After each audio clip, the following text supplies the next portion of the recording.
Alright, so I literally just got home from work, not even like 5 minutes ago, and Bungie dropped probably the most drastic change in the history of Destiny 2. This, in my opinion, is probably going to be more influential to the game design as a whole than the Go Fast update back in D2 Vanilla. I genuinely think this is going to change the game forever, and this is not me exaggerating. I've played this game since Vanilla. This is the biggest update we've had that will become the most influential thing in the future. So I'm not going to stall anymore. This is completely off script. I'm just going to read you this Bungie.net post. And as always, I will link it in the description down below and in the iCard up there if you want to read the post for yourself. It is pretty comprehensive. I will be sort of glossing over it for the sake of brevity. So if you want any further details, I highly encourage you to go read it because this is a lot of stuff and it's really cool. First, we got some looks at the new loadout screen. The UI seems to be more finalized. In the image, it shows several loadout slots. For example, this one says Raid with weapon loadouts and armor loadouts, all showing their own mods and perks, which is kind of cool. Another thing they are doing is going to be giving you 10 entire loadout slots, but they will be locked and will be unlocked through the Guardian ranks system. Most hardcore people will already be pretty high up in the Guardian rank system. It's basically the new Triumph system that they're implementing that will give you ranks. Everyone that has been playing currently is going to start out basically at rank 6, and it'll go all the way up to, I believe, 11. So what that means is as you play the game, you get more triumphs, you get your Guardian rank up, you get more loadout slots to play around with. Some functionality of the loadouts is you can inspect them and see every detail of the loadout without having to go to your character screen. You'll be able to see all of your perks, all of your mods, the stat distribution and how it changes compared to your current stats. You'll be able to swap mods quicker. You'll be able to swap through weapons, change mods that way, trackers, all that stuff. This is an all-in-one system. Every single piece of detail that you need is going to be on this one screen. You do not need to swap through anything, and I think that is pretty cool. They managed to stuff a lot of information into a single screen, and it manages to be comprehensive. It's really cool. Another function of the loadouts is you are able to name and label them with specific emblems if you so desire. So you can name, like in the example given, a loadout Raid, or you can name it Stormcaller Build, Lightning Spam, whatever you want to do. And it gives you a lot of freedom as to what certain builds you can do, and it's like you just click it and you're done. And that's just amazing. I just think that's great. I think that's perfect. I am very excited to see this mod swapping loadout system. Now, as for mods themselves, we recently did have every single person have mods unlocked for them. Turns out that was a bit of a teaser. So the way they are going to be doing mod unlocks at this current time, they will no longer be sold from Banshee or 801. The way you'll be unlocking mods and future mods is through the Guardian rank system again. So the higher your Guardian rank, the more mods you gain access to. So it is a natural progression of the modding system. When you start the game, you start at level 1, and as you work your way through the tiers, you get more loadout slots, you get more mods, you get the ability to swap loadouts better, rename, what have you. It is part of the progression. It is integral to the new light experience. I think this is absolutely perfect. The biggest problem with new lights is they have no sort of progression to get them through the beginning of the game so they can learn these systems. With the new Guardian rank system, it's literally holding your hand, going through everything, and unlocking stuff as you go instead of having it dropped on your head. This is going to severely change the game for new lights, and it's going to make the game a lot more comprehensive for new players, so I think this is fantastic. Some mod changes. There are a lot of these, but we're going to start with the most simple one. Mod energy types are straight up being removed. Don't need to swap your armor element anymore to get a random mod like Argent Ordnance or some other bullshit. It's literally just every single mod is going to be under the same element, which is none. So that is pretty cool. I won't be wasting resources constantly swapping my build around. I recently did a couple videos about Argent Ordnance. I had to spend like 5 upgrade modules just to get my builds to where they needed to be because certain mods were locked behind elements. So this is certainly a welcome change. Speaking of things like Argent Ordnance, combat style mods, which are the mods that you socket like Font of Might and Charged with Light mods into, those are being reworked / removed. The way they're going to work now is you're just going to have 4 total armor slots for a piece of armor, and it's going to be armor specific. Those Fonts of Might and those Charged with Light mods are going to be armor specific mods now, instead of having their own dedicated slot, and will be integrated into a new system called Armor Charge, which we will get to in a moment. Weapon-specific mods, like, for example, Hand Cannon Loader, are just going to be spread out across a damage type instead of various archetypes. So it's going to level the playing field for all weapon archetypes, and it's going to be easier to put together. So you're not going to need like a shotgun reloader and a hand cannon reloader. You just put in like special weapon reloader and primary weapon reloader and you're good. Moves a lot of the clutter, and let's be honest, who the hell was using specific weapon reloaders anyway? That is lame. We have a seasonal artifact change as well with those mods. So currently, right now, for every single seasonal armor mod, you have to socket them into your build for quite a lot of energy. Like, for example, Monochromatic Maestro, that's like 6 energy right there, and it's quite expensive, and it kind of constrains you in terms of your build crafting. So what they're doing now is seasonal artifact mods are actually just going to become unlockable perks that are passive in the background that you select in your artifact. So for example, if you unlock Anti-Barrier Pulse Rifle, for example, if you activate that after unlocking it, every pulse rifle that you own will have anti-barrier unless otherwise stated, like if it's an exotic with a champion thingy already on it, it'll just apply it to every pulse rifle you have. And you can select 12 of these mods to make sure that you don't get too overpowered. So you unlock 12, you activate 12, and they just become passive. You don't need to socket them into your armor anymore. I think that's great. There's a lot of seasonal mods that I would love to have just be passive, and so I can, you know, make builds instead of just running weakened clear and solo operative all of the time. And they'll also be making resetting artifacts free, so you don't have to spend 50k every time you want to get rid of a perk. So that's pretty neat. Now for like the 0.1% of people that actually use Artifice Armor consistently to make builds, as opposed to the extra mod slot they have right now, Artifice Armor in Lightfall will be giving their own mod slot that will grant you 3 additional stat points to whatever stat you want. So it's just a way to round up your stats and make sure that you get the stats that you want.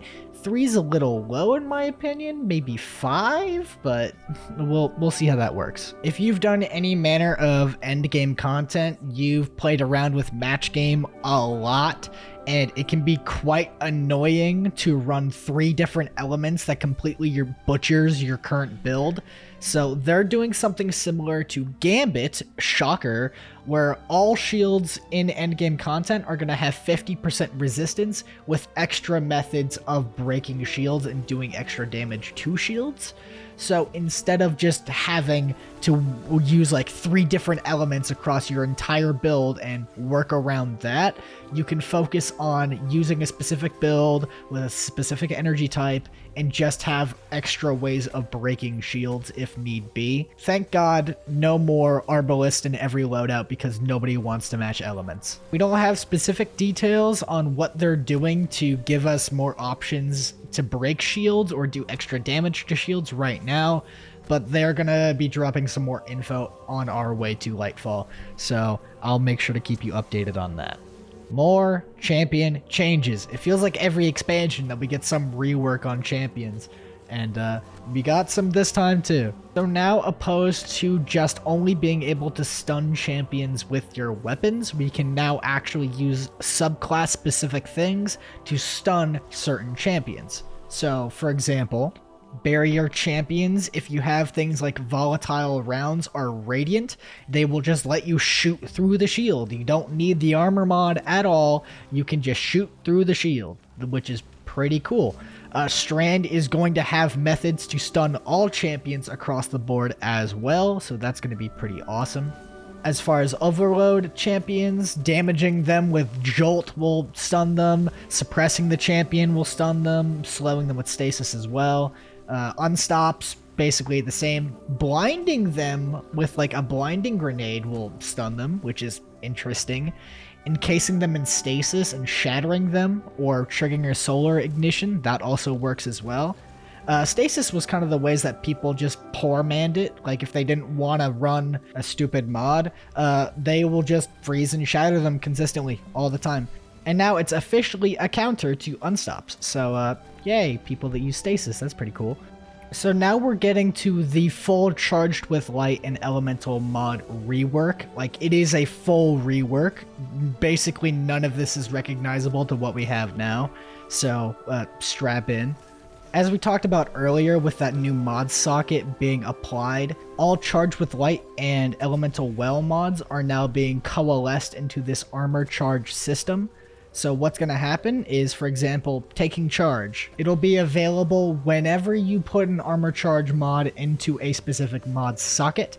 So for example, if you have high energy fire in a socket, you just get taking charge by default. Mods that previously created elemental wells or gave you higher stacks of charge with light have just been converted to just create an orb of power to feed into the system. So like grenade well maker and melee well maker, those are just going to be coalesced into making orbs of power for you for this new system. They've changed how some of the effects of mods work.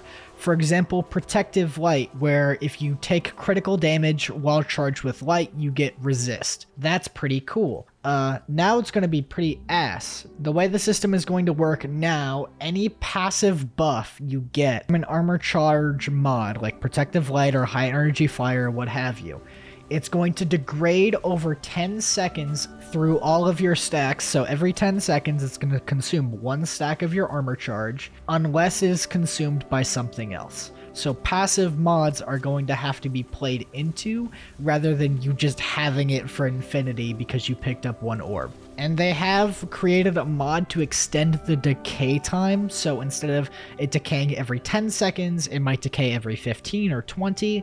There is a mod for that, and I do believe they're going to make it stack, so you can make those stack to increase the decay time so you don't get fucked over. Speaking of mods like Argent Ordnance and High Energy Fire, they are going to be consuming more stacks. However, they will grant you instantaneous benefits when they do, depending on how many stacks they consume. So for example, Argent Ordnance, it would probably consume, like, for example, 3 armor charges per shot. Well, for all of the charges it consumed, it'll give you the corresponding amount of damage that you would have gotten if you used them one at a time. So that is pretty cool. It allows some burst damage, I guess. I don't really know how this system works specifically, because the best way to figure it out is by playing with it. But from what I understand, you get the damage that you would get normally if you shot 1 by 1. Cherry on top as well, elemental time dilation and mods like it will be providing you with a specific benefit while you have armor charge instead of relying on you to have certain mods socketed already, so that's pretty cool. And the cherry on top, finishers will now consume armor charges instead of taking your super energy. It's a lot of information. Like I said, it's probably going to be a lot easier to understand when we're actually in the game playing with it, because it's just a massive wall of text. So it's a lot to understand for me, at least, because I'm not good with Word. But I mean, it seems like these changes are pretty cool. They are quite literally reworking the entire armor mod system to make build crafting more vital to the experience of the game. So I think that's pretty cool. We'll have to wait and see how these changes pan out. Maybe they're absolute dog shit. I don't know, but I guess we'll see. Elemental wells, completely reworked. They don't even require a mod anymore. So all of the elemental well mods are being incorporated into your subclass. So you are going to be creating damage specific type like objects. A great example right now is arc, ionic traces. Those are just going to be your elemental wells, and they will feed into your armor charge stacks every time you pick one up. Every subclass is gonna have their equivalent, and it'll be part of your subclass trees how you create these wells, or sorry, damage type specific spawned objects. Very catchy. But that's how they will be developed, and they will feed into your armor charges. So you no longer have to waste mod slots on just getting started making elemental wells. You just make them via your subclass. I think that's pretty cool. I think that's pretty great. Yeah. Now, they have given us a bit of a disclaimer because they looked the system top to bottom and they removed elemental specific mods. Some mods are just straight up redundant. They're not gonna work, or most builds that are elemental like specific, they just aren't going to work one-to-one.